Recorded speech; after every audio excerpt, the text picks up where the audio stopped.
Welcome to Greenhaven! This is episode 2, and we are now at the table. We've got a board from Lowe's, and we painted it. I think we're going to get some contact paper and put on top of it because it's a little bit rough. We painted it. This is where we're going to play. I am innocent. So I'm going to be playing Geminate. This is Bridget, who's going to be playing Blinkblade.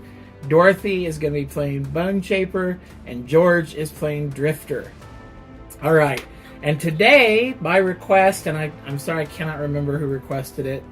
Do you remember? No. Okay. You know who you are. You know who you are. Somebody commented on our first video and said they'd like us to just talk about our characters and what we think they're going to play like, what we think they're going to be like, and then after a few scenarios we can come back and do a follow-up of this. Although I will say that there's been so many people that have said online that I've been reading the last year that have talked about the Geminate specifically not being fun to play, being really hard to play, and this is part of the reason I want to play them. I like a challenge, and I like things that other people don't like. And who wants to go first? Youngest to oldest. Oh, youngest to oldest again? Because we're in the order. Yeah, that's right. That's good. And just talk about, we're not going to go through every card. We're just going to talk about how and what we're going to do with them. How we think we're going to play them. I'm not going to need this at all. Okay, so my character that I'm playing is the Drifter. Now, the Drifter is a great class. I think I'll have a lot of fun playing him. And, he has a ton of persistent bonuses. Persistent bonuses is, say you have 2 cards, Crushing Weight and Relentless.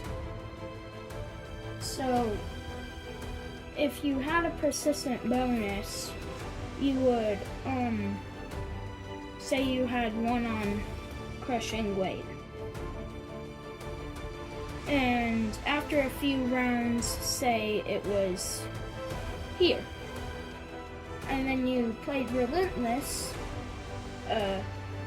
in the next round, so it's there. You would move the character token, which is this, on one of your persistent ability. Well, this one says 2, but I'm not sure if you have to do 2. You can choose, right? To move it back 2? Yeah. No, if it says 2, you move it back 2. Oh, you would take the character token and move it back. But if you moved it back to a circle that had an experience in it, you wouldn't get that experience. Right. So those are the persistent bonuses.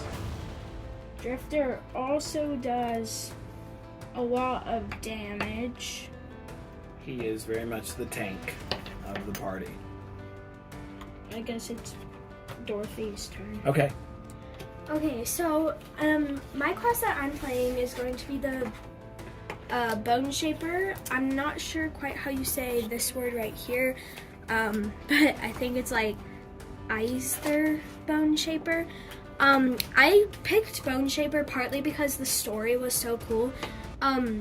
Do you think I could read it real quick? Yeah, okay. read it. So basically their story is Eisthers were once human, but a tragedy long ago caused them to lose their physical form, scattering it across the infinite planes. Those who willed their psyche back together found a world where they were no longer recognized, and so they left, traveling the planes in search of knowledge and hidden insights.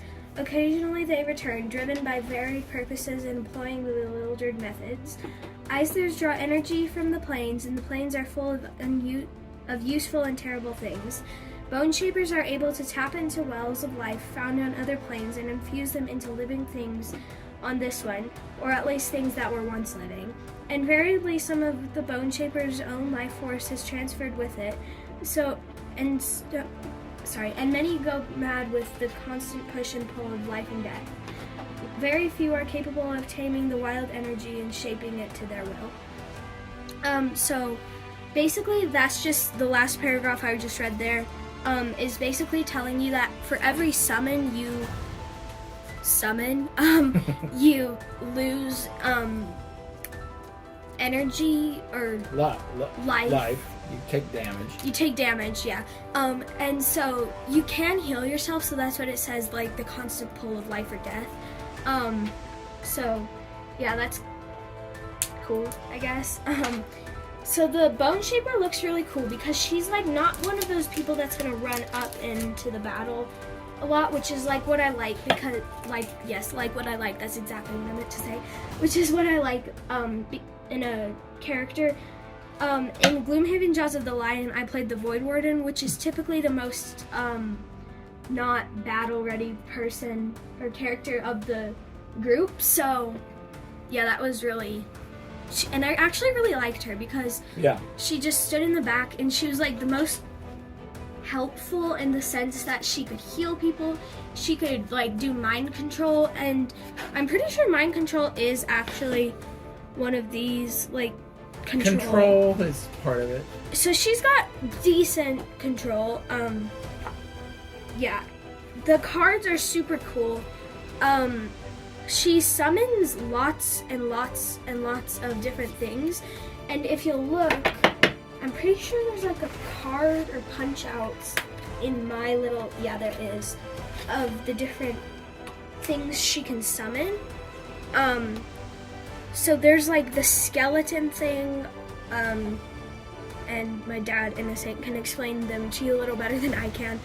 But like they're really interesting, and she has a non-lost summon. Most of them, in other words, you can play it and then play it again.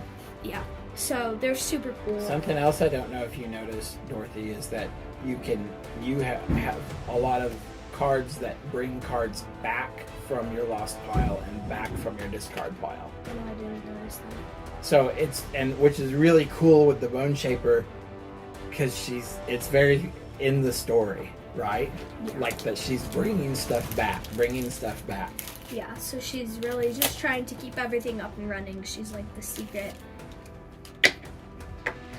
person she's behind the scenes. That's what I was trying to say. Mm-hmm. Yeah, that's probably all I have to say. Good. About her. All right. Rigid?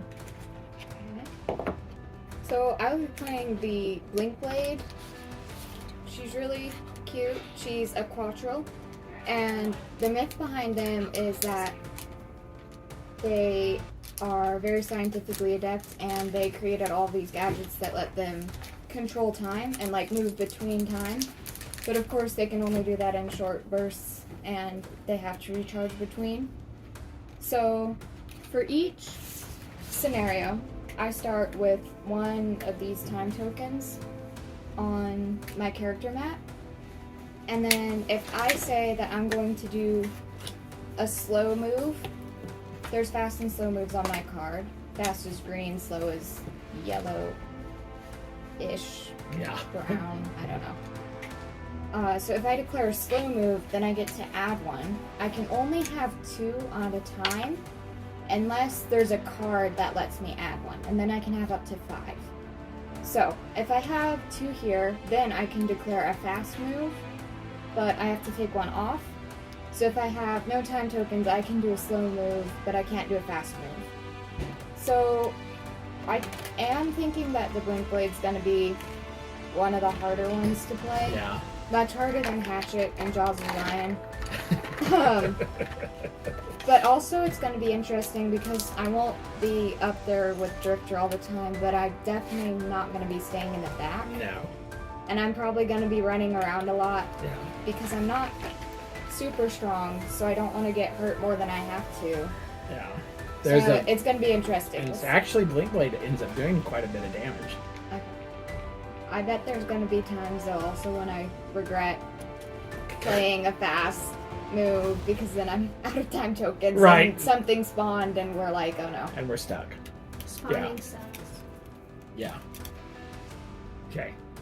Okay, so Jim and 8 switches between, as you probably know, forms, melee and ranged. I am definitely going to play as a striker. So my goal is I'm not going to be a healer. I will do a little support, and of course I can do some healing, but my main goal is going to be damage. That's what and so I can set. I've got a couple of cards where I can set up brittle on. Are they in my ones and X's? I can't remember that. They may be later on, but there's one card later on where I set up brittle. And I have to brittle myself, but that pretty much makes the enemies melt once, because then you guys can attack them. My initiatives are not great, but that's just how it goes. And I'm playing two hands, so I'm playing my